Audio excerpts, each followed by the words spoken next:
Welcome to the Females Across the Pond and Beyond podcast. Hi, I'm Clara. Hi, I'm Angie. We're here to share all things email and beyond. We go through the trials and tribulations of running your own business, being your own boss, and sending your own email marketing. As email marketing experts, we're dedicated to helping small businesses thrive so they can have more freedom in their business. Ready to get started? Let's dive into the episode.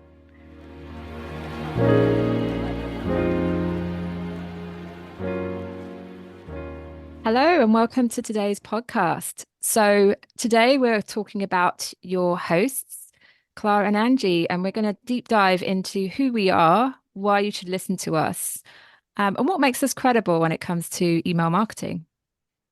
Yeah, I think it's going to be a fun podcast episode because we're from two different countries. Clara's in the UK, I'm in the USA. How the heck did we meet? And we're going to go through all of that because it's a fun story and I'm really excited. Me too, me too. So let's start then. So I'll dive into my background just briefly. So I've been in email marketing for like 15 years. I've worked for corporates like Expedia Group, hotels.com. I've worked in fashion for a well-known fashion brand in the UK. I've worked in the financial services uh, area too. Um, and actually, although I really enjoyed working in corporate, I always felt a sense of wanting to try setting up my own business. Mm. So years ago, I set up my first business with a friend. We met traveling in Japan, and we had a shared love of festivals, but we realized that our friends didn't actually enjoy going to festivals. So, what do you do in that situation? So, we created an app where we connect other people ahead of going to a festival. And we put our heart and soul into that app. And yeah, one of those kind of casualties, when you first start a business, it just didn't work out. The two of us, um, other things got in the way, but we learned so much from it. And that actually kind of led to a lot of my passions actually around my interests and hobbies of going to festivals, theatre, live music. Kind of, that's what started and prompted me into thinking about the app. So kind of fast forward a few years, I've set up my own consultancy now. So I run my own email marketing CRM business where I help startups and scale ups, helping them with customer journey strategies, helping them close the gaps on where they're losing customers and ultimately make more money. It's not just about money, though, it's also about helping them drive engagement and, get those repeat customers, repeat clients coming back. But yeah, I absolutely love helping small businesses generate sales and kind of really making those significant impacts for their business. It'd be How about really you, interesting. Angie? Oh, I have a question for you. How did you get into like the startup world? Like, were you working like with startups or did you do networking? How did you I'm interested to hear more about like your transition from corporate and getting your own clients. Like, did you start getting clients while you were working corporate? So it's a really good question. I started to do this volunteering where I essentially mentored people whilst I was still at work, still in the corporate world. So I kind of did it on the side, sometimes overlapped. But basically, it gave me a real insight into what small businesses were going through in terms of Mm-hmm. challenges. Mm-hmm. From there, it kind of whet my appetite, and I realized I'd really love to get to know more about startups. So I started to network like crazy. So once I finished my corporate role, I started to sign up to local events online and in person. And I just immersed myself in the world of startups. But if I'm honest, in the beginning, I started working with solopreneurs, Mm-hmm. and that was a fantastic learning experience. So my kind of very first set of clients were solopreneurs in the beginning. Very cool. And you being so close to London, I'm sure that there's a lot of really good, networking opportunities in the city. Do they have like a lot of conferences and stuff? Have you been to any conferences and things like that there? Yeah, I'm really lucky. I'm only 20 minutes. I'm based in Watford, Hertfordshire, so I'm 20 minutes from London. So I can just get on the train and go to, there's tons of networking events every week in London. So I did a lot of that in person. I also did local networking. One of the things that I did as well, and I think thanks to COVID, this kind of really took off, was online networking, where I joined lots of entrepreneur type events online. Hmm. So it meant that it opened up who I could network with. So I ended up connecting with lots of Americans, lots of Canadians, Europeans. It was a great way for me to just broaden my reach. So networking is fantastic when you're starting out and even growing your business. I think it's something you should continue to do. 100%. I'm pretty sure I got like my first clients from the other like coaching programs that I was in, like with other entrepreneurs. And then they would be like, "Oh, you're an email marketer?" Like, I'm like, "Yeah."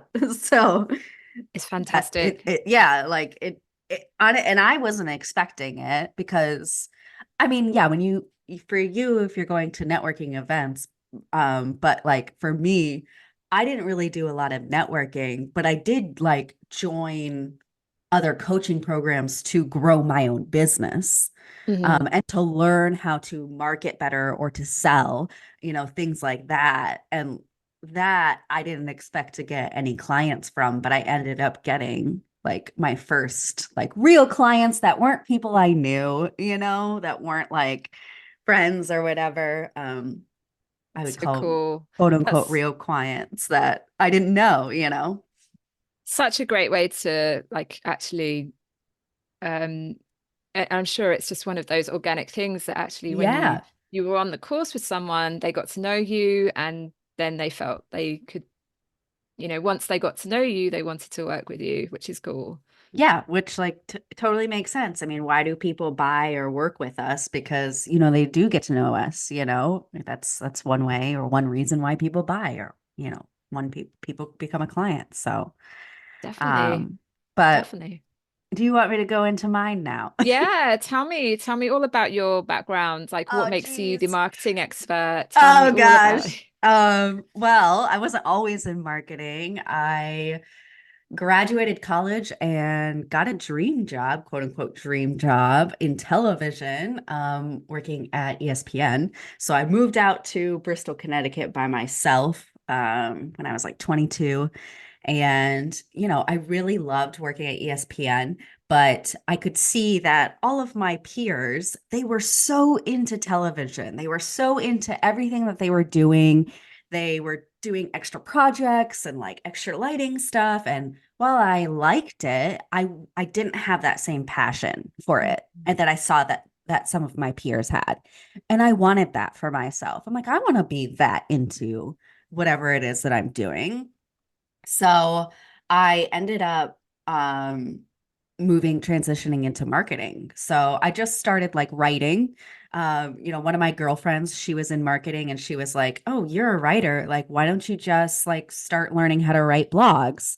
And I was like, okay. So at the time, blogs were like a really big Mm. thing. And so I started a blog. And then from that blog, I learned how to set up a website. So I started to learn, WordPress and Wix and Squarespace and all the website things. And then I started to get really into inbound marketing. HubSpot has like a lot of really great free certifications and trainings on their website. So I would just like learn as much as I could about inbound marketing. And it kind of took off from there. I got a marketing job at a company that put on conferences for mortgage lenders, mortgage brokers, Mm. honestly, for a couple of years. So I traveled like all around the United States putting on these conferences. And that's when I first started sending emails. But it's so funny because even then, like emails were not a priority of my job there. Like it was just like a very small facet of my job. And just like knowing what I know now about emails, it just kind of makes me like, I don't know, not laugh, but like it's kind of funny like how big of an impact emails can have on businesses and how Yeah. even in early on in my career, I didn't know that. My bosses didn't know that. And so we definitely were not taking advantage of emails like we should have been, right? Interesting. Um, and then I've always like not really fit in with corporate. Like corporate's never really been my thing. I think I just am too much. Well, I'm getting over that now, but I was like a people pleaser. I didn't really like boasting about myself or like showing off or being like, I'm better or whatever. Like I just would rather like fade into the background. But because of that, then I never like really I moved up. I didn't really move up much. So I was like, you know what? I want to try owning my own business. I don't want my pay, my time, anything to be dependent on someone else. Um, and at the same time, um, yeah, I was getting really into tarot and tarot reading. So actually, my first business or the first service that I provided for people was reading tarot. So I just like Nice. you started to do tarot readings on the side. I even launched my own tarot course and I had four people in. And I look back at that time and I'm like, wow, like I was just kind of doing it like whatever, like not really thinking anything of it. And knowing what I know now, like how like launching a course like is a big deal kind of in our in our Really world and is. like doing all of that. And I was just like, whatever. So just know that you can just be, oh, whatever about anything Yeah. that you do. And it just might work out. I had four people in. So that kind of gave me a taste of owning my own business. And then, of course, as I got deeper into marketing and doing more, I eventually got a job as an e-commerce marketer. I took over their entire email channel. Same thing. They were not like focused on their emails. Like they literally just let me do whatever I wanted to do. And because of that, I just started to go really deep into what is all this email stuff? Like how do you make a lot of money from email marketing? Um and then started to realize actually like a big chunk of our revenue is coming from emails and we could have so much more coming from emails because they didn't have any flows in place. Like we were just sending like a weekly email that was actually just like launching a sale. And I was like, I think that we could be doing other strategies and probably seeing good returns. So once I learned that, it just kind of opened my eyes to the opportunities that email marketing can give businesses. And I saw that, small businesses definitely were not taking advantage of this. So I I wanted to be my own boss and I wanted to help small businesses grow. And so It's that's fantastic. kind of what led me into owning my own business. And now here I am with you. That's amazing. Quite a journey you've been on there from like TV all the way through to like then going, into e-commerce, tarot card course. Yeah. Um, what would you say is one of your biggest learnings along the way? Um, Probably to just always trust your gut. Mm, Like, I think I made a lot of decisions that a lot of people around me were like, what the heck are you doing? Like, why would you leave ESPN? Like, amazing job, right? Why would you, do all this stuff? But I just like intuitively knew that there was something else I was supposed to be doing or I wanted to do. And I just, tried to put all of that behind me and, not focus on how crazy it is that I'm leaving these really good jobs. I think that's the hardest part.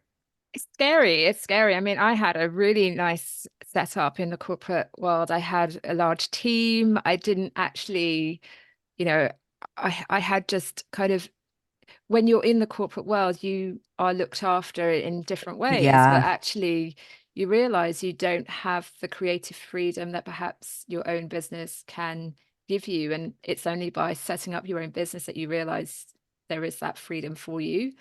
But it takes work. There's not, it We're takes still work. working on it. It takes We work for sure.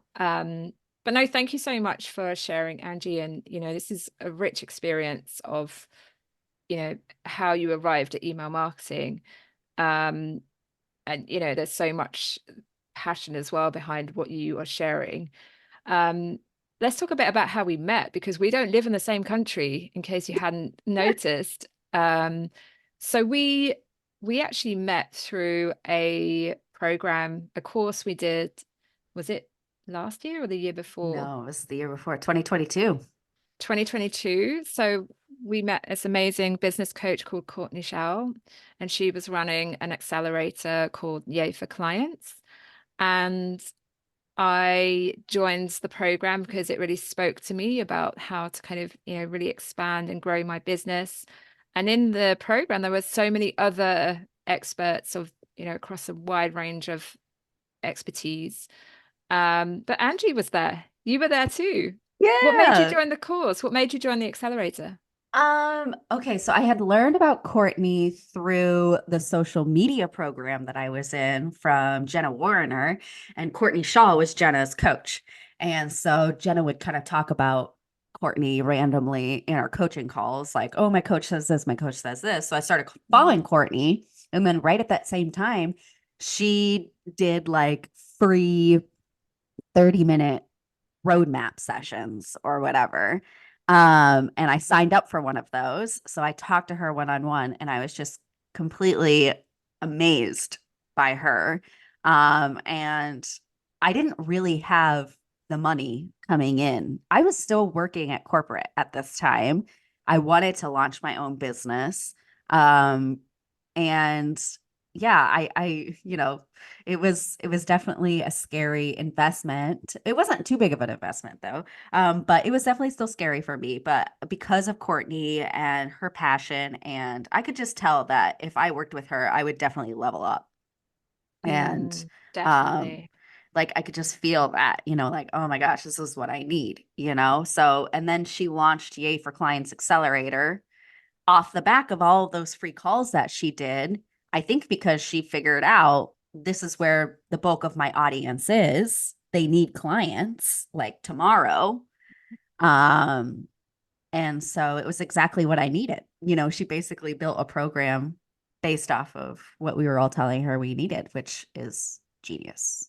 It So, is incredible. And actually, Courtney's Canadian, so mhm, her kind of her audience and the clients on her accelerator were actually international. So there were Americans, Australians, people from Canada, the UK. So it felt like a really nice way to connect with lots of different people as well. And it was definitely a great turning point for me in my business and mhm. great to introduce, be introduced to other people. And that's where I met Angie, and we connected on our love for our passion for email marketing, but actually really helping small businesses. Mhm. Um, and we felt that actually it made sense to start a podcast. We Yeah. have so much to share and so much to say. So why are we starting a podcast then? Well, we realized when we were talking over Instagram, or like when we leave each other voice notes on things we've come up against in our own business. And actually Literally we daily. yeah. And we thought, well, this would be fantastic to share our experiences and our knowledge and skills with small business owners, because I'm sure that we can help people through our own, sharing of knowledge here. And we also felt that because we are from different parts of the world, we have different perspectives, right, Angie? Like you're from Mhm. the States. Mhm. Um, Even though we do the same kind of work, we have different perspective on things. And we work with different types of businesses. Like, even though we both work with solopreneurs, and smaller businesses, but we have also both worked with, much bigger businesses. And you've been in like the startup space. I've been in like bigger, well, I don't know what your e-commerce, actually, I shouldn't say that, but I would say, in my experience, I've worked with small business owners who have like 500 people on their list to like 80,000 people on their list. So, definitely different, businesses that do hire a bunch of contractors, all the way down to businesses where like maybe I'm the only person that they're working with at that time. Yeah. Yeah, it really ranges. Like when I first started working with solopreneurs, I was working, and this was a learning for me. I was learning, working with lots of people who were just starting their business, and I realized that Mm. They hadn't sorted their branding out. They hadn't really sorted out who they wanted to work with. So there's some things I think that Yeah. before you work with an email marketing expert, you need to have in place. So while I did focus on helping people grow their list, I actually have moved towards more kind of established businesses where they have a list, and it's how do we actually take that to the next level. Hmm. Um, but yeah, we have so much to share in terms of this podcast. There's so many tips and tricks that we want to share through every episode. Um, and really, one of the goals of this podcast and the objectives are to um, really help people understand the value of email marketing. And actually, there are so many common misconceptions. Yeah. Would you say, Angie, that's Oh my true? gosh. Yeah. I mean, that's one reason why we started this podcast, because in talking back and forth, we realized that our clients, all were going through not all like the same thing, but very similar things. And we're running into similar issues, even in our audience, and trying to market our own services, running into, one of the biggest misconceptions is, we're so attracted to jumping on social media. Social media is like the first thing that you do when you start a business, when actually it should be your email marketing. And just kind of, we really want to, you know just talk about those and maybe inspire people to focus more on their emails earlier on in their business, because the ROI is just beyond. Insane. If you can do that, it is insane. So that's what we're here to It's do. We want to make you more money. Yeah, we do. We do. And do you know what? It's so funny you say about social media because people focus like everything. They put all So their many efforts. hours too, Yeah, a week. hours, hours. And they get very, I'm not saying you won't get sales from social media. And I think there's a role to play with social media. And in Hmm. fact, we feel so strongly about this. We are going to do a separate dedicated podcast to the importance of email marketing, why email marketing. Um, but if there's anything we want to kind of give you from this podcast, it's just to make sure that you understand that email marketing can be such a big driver for your business, and we can help you get there. We can certainly help you get there. Um, Yeah, it's still the number one sales channel for yeah, online, like over social media, over everything. So there's a reason for that. And we want to get you closer to it being the number one sales channel for your business as well, because it's not yeah. rocket science. It's not as difficult and overwhelming as I think it feels. So hopefully gonna unpeel that onion and yeah, I mean, help there's a people out. reason why corporate spends Yeah. millions of Oh, dollars on teams and uh-huh. people to work within email marketing because it Yeah. is such a big driver. And don't Yeah. ever think that you have to be of a corporate size in order to generate money from email marketing. You can be a solopreneur and be generating an income from email I mean, marketing. I do.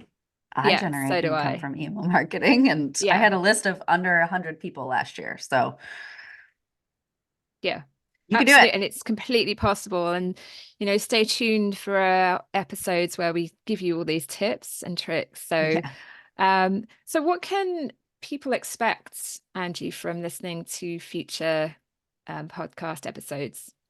Well, we're definitely going to talk about emails, like we have an email about unsubscribes, uncovering the myths of unsubscribes.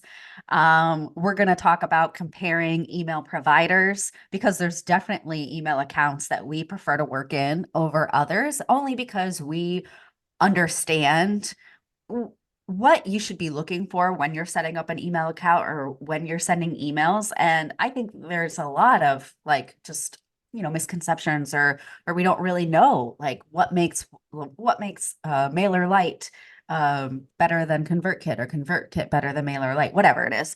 I think it's just hard to understand, those kind of little things, but that can really make a difference in, how your email marketing channel grows for you. So things like that, but also about running your own business, Yeah. because we're doing that too. And We're that's in the a big trenches with part. you. Yeah. Yeah. Yeah. We are doing that too. Yeah.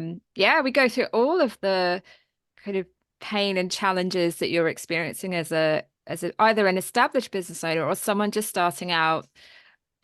We actually talk through, what is it like to run your own business? And we share our thoughts, our experiences, because we are, as Angie says, we are also we own our own businesses. And we're also So hiring contractors and yes, having yeah, people help us. So yeah. we've been through a lot of the same experiences that I'm sure you have, or maybe coming up for you in the near future. Absolutely. So, yeah, hiring VAs, hiring people, copywriters, hiring tech people. Yeah. It'll all, if you haven't yet done that, it's something, we have experienced and we can share that with you. So we're really excited to share that. Um, anything else you want to mention, Angie, on future content? I mean, future content, help us out. If there's something that you really need help with or that you're struggling with, definitely reach out to us and, let us know, hey, I'd really love a podcast on this, or I'd love for you to touch on this. Maybe we'll do some polls or something like that in the near future, just to kind of see what you guys need help on, because really, we're here to serve you. So, and the only way that we can really, really do that is if we get, is if we understand, what you need. So please do not ever hesitate to reach out to us. Yeah, absolutely. And how can people reach us? Oh man. Well, we have an email address and it is femalesacrossthepond@gmail.com. And females is spelled FEMAILS.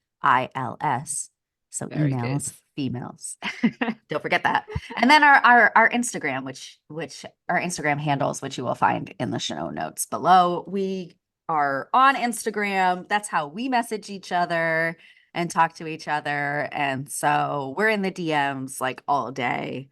Definitely give us a shout.